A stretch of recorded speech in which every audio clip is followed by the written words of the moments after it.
So the trick with this song and this mix is that you have like all of these little tiny pieces that are all just coming together to do their part, and none of them are allowed to get in the way of anything else, especially not the lead vocal.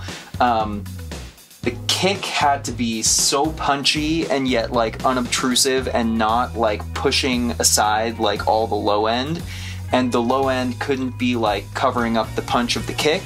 So it was a really complicated mix, and it was probably, honestly, probably the most complicated one that I've done to date.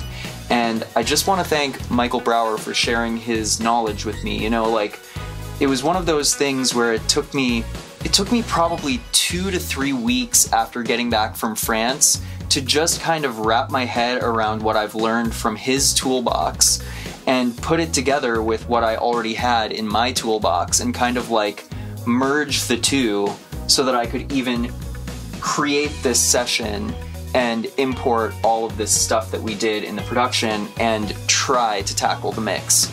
But since then, my mixing has gotten much more, I guess, fluid and fun. You know, I used to agonize over a mix, and I will admit that I agonized over this one quite a bit, simply because it was the first one trying all these new techniques.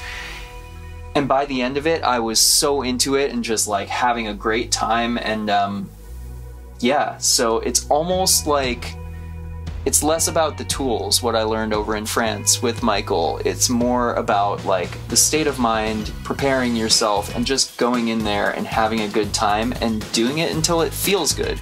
And so this was the first time I kind of experienced that in the mixing process, and it was really kind of amazing and humbling.